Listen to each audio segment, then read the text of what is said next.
Muy buenos días, Miami. Muy buenos días a todo el sur de la Florida. Bienvenidos a En Contacto a través de su canal 8 Mundo Max. Este servidor, Daniel Torres, como cada mañana, les agradece muy sinceramente por esta sintonía, cuando en el día de hoy martes quiero conversar con alguien que es parte de nuestro staff, de nuestro equipo, el prestigioso periodista cubano Pedro Corzo, para quien tengo los muy buenos días. ¿Cómo estás tú? Daniel, buenos días para ti y para los televidentes, por supuesto. Menos mal que escampó, ha estado lloviendo fuerte aquí en el sur de la Florida. Daniel, lamentablemente siempre decimos que cuando llueve, escampa. Sí, es un Pero en el refrán. caso nuestro, como cubano, el aguacero no ha cesado.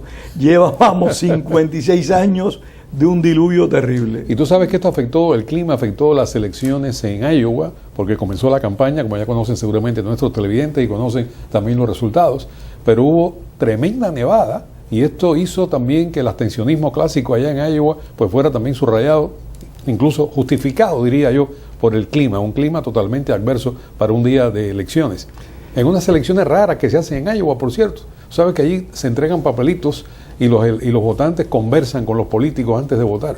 Son muy singulares, realmente son más bien unos comicios de tipo comunal y en alguna medida te hace viajar en el tiempo y visitar el mundo del pasado, la Grecia en particular, Correcto. con aquella práctica democrática del voto directo, de mano alzada, discutido en un debate con varias personas, donde las personas no eran políticamente correctas, expresaban y opinaban públicamente, sin temor a tener mayores o menores simpatizantes, opinaban y expresaban sus opiniones. Yo creo que los políticos deberían recuperar eso, decir lo que piensan pero con respeto, no con groserías ni con patanerías. Claro, lo que pasa es que en un estado como Iowa de 3 y tantos millones de habitantes se pueden hacer esas cosas.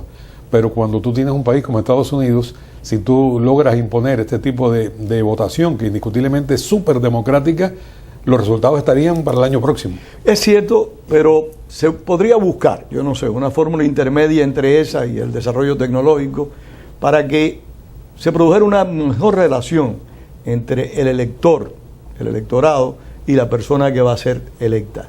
Porque tú decías ahorita una palabra de lo plástico que se veían a veces algunas personas en los medios de televisión. Esto te lo decía fuera de cámara. Fuera de cámara, me lo estaba diciendo antes de empezar sí. el programa. Y es muy cierto, hay muchas personas que son demasiado plásticas, muchos candidatos que son muy plásticos.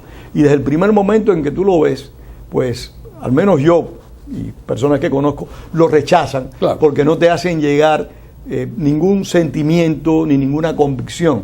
Estás viendo un individuo que se está vendiendo simple y llanamente. Exactamente. Sí. Bueno, tú sabes que el New York Times, días antes de las elecciones en Iowa, perdón, le dio un espaldarazo tremendo a Hillary Clinton. Apostó por Hillary Clinton y lo hizo a través nada menos que de un editorial. Y a punto y seguido también criticó durísimamente a Donald Trump, y no solamente a Donald Trump, también al senador Ted Cruz. O sea que el New York Times, como tú dices, el actual New York Times, porque tú lo tienes dividido en etapas, el actual New York Times se ha tirado de barriga con el Partido Demócrata, totalmente. Sí, yo creo que el New York Times ha ido perdiendo objetividad y en una gran medida. Sigue siendo uno de los mejores periódicos del mundo, quizás el periódico más importante del mundo, pero sus editoriales reflejan demasiado los intereses, las parcialidades. No son ya objetivos como fueron en un momento determinado. Es de esperar que el New York Times respalde a la señora Clinton y que no se entre a considerar los recientes descubrimientos sobre los correos electrónicos, que según informaciones oficiales, algunos de ellos son ultrasecretos y pueden tener información y lo muy aceptó sensible para el gobierno. Ya el gobierno aceptó que efectivamente, Sí, o sea que ya no hay ningún tipo de justificación. Yo creo que si tú vas a respaldar a un candidato, cualquiera que este sea, tú debes estar listo a responder a situaciones como esta, como la señora Clinton en relación a los correos, en relación a la incompetencia de haber utilizado un servidor personal, de haber utilizado una computadora portátil personal, de que esa computadora fuera después manipulada por personas que no eran oficiales, de haber transmitido por esa computadora información privilegiada. O sea, una mujer como Clinton, que indiscutiblemente es extremadamente talentosa, con un historial político de lujo en cualquier lugar del mundo, realmente uno no entiende, no se explica por qué cometió esos errores. Y es una y eso persona, nada más que, perdóname, que se puede leer por medio de la soberbia. la soberbia. Ahora, eso no le quita que sea una persona total y absolutamente presidenciable, como han demostrado No, por los supuesto, votantes. por supuesto. Cuando los votantes quieren elegir a alguien, no les importa en realidad, y lo hemos apreciado a través de la historia, Sí, no les cuáles importa. son los antecedentes ni cuáles son las cargas negativas. Lo quieren elegir simple y llanamente, es mayoría, estamos en democracia, y bueno, si salen, pagaremos las consecuencias después o no las pagaremos. Bueno, Pedro, el próximo caucus va a ser en New Hampshire, va a ser el próximo 9 de febrero, así que vamos a esperar cómo sigue el desempeño de lo que ha sido la arrancada de la campaña electoral tan controvertida. La prensa europea se está dando banquete con titulares con referencia a lo que está ocurriendo en Estados Unidos. El país sacó en el día de ayer estuve un leyendo. artículo sobre Trump que realmente es fabuloso. En portada, nada menos. Fabuloso. Sí, en contra totalmente de Trump y prácticamente ridiculizando a Bueno, es a que Donald Trump tiene muchos puntos para ser Por ridiculizado. supuesto. Bueno, dejemos ahí y mañana voy a conversar con Vilma Petrach, no porque tú tengas menos información, todo lo contrario, sino para repartir un poco el juego. Por supuesto. Porque ella me pedía conversar sobre las elecciones. Bueno, vamos a darle la oportunidad. Vamos a complacerla. Y vamos a complacerla, esa es la palabra. Vamos a cambiar de tema y vamos a hablar de un señor que se llama José Mujica, que fue expresidente del Uruguay y que fue quien llevó al Uruguay a legalizar la marihuana, no solamente el consumo, sino también el cultivo y la exportación de marihuana. Y me da la impresión que en esta gestión se entrevistó con el dictador cubano Fidel Castro. Y digo esto Bajo influencias raras. porque hay que tener, sí, hay que haber fumado antes de haber dicho esto. Lo repito para ese televidente menos informado. El señor Mujica le ha dicho a la prensa que Fidel Castro está centellante, despierto, alegre y comprometido. Únicamente que Mujica y Castro hayan fumado los dos. Es que Mujica yo creo que viajó en el pasado.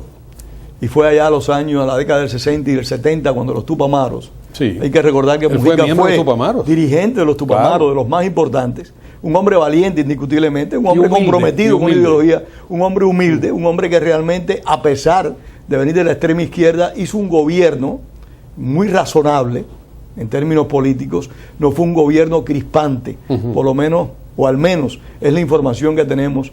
Los que nos preocupamos por la política internacional, habría que preguntarle a un uruguayo si realmente fue un gobierno tolerante y reflexivo. Pero Mujica fue un guerrillero, un hombre que se identificó con la violencia extrema y no solo se entrevistó con Raúl Castro, con Fidel Castro, con Raúl Castro, sino que también se entrevistó con los guerrilleros de la FARC. Y ese es un punto a tener en cuenta. Mujica ha cambiado la forma de hacer las cosas, pero sigue evidentemente pensando, sigue ideológicamente comprometido con sus ideas de los años 60 y 70 y a la vez fantasea, porque decir que Fidel Castro, que desde hace muchísimos años, aún antes de dejar del poder, se le veían todos sus problemas mentales cuando hablaba en público. Recuerdo aquel caso de las ollas, ¿te recuerdas? Las Sí, ollas cómo no, eléctricas, cómo no. de las cocinas eléctricas, la cantidad de disparates que decía. Es que ya la prensa cubana, su aparato de divulgación, porque tiene un aparato, tiene para beneficio también del televidente, tiene estudios de televisión propios, tiene periodistas asignados, tiene cualquier tipo de estructura para vender su imagen. Y es supereditado. Y es súper recontraeditado. Y los camarógrafos que trabajan para Fidel Castro son de alta seguridad para ese equipo. O sea, son personas sumamente escogidas, militantes del partido, personas que lo aprueban personalmente Fidel. No es que cualquiera llegue y le ponga una cámara o un micrófono. Y hace años no, pero hace meses que no sale Fidel Castro hablando. Son fotografías solamente. ¿Por qué? Porque el señor sencillamente está senil. Está absoluto y totalmente senil. Podrá tener momentos de lucidez, como le pasa a una gran cantidad de personas que tienen problemas ya de senilidad. Tiene un momento de lucidez. Castro, no cabe duda, fue un hombre de mucho talento, de mucha capacidad de gestión pública y quizás le quede algún remanente, pero ahí a calificar que está centellante es como querer decir a la gente, y lo comentaste también, tengo que remitirme a ti. No, lo voy a decir al principio ahora. del programa. ¿Por qué motivo yo creo que sacan a Fidel Dilo. Castro?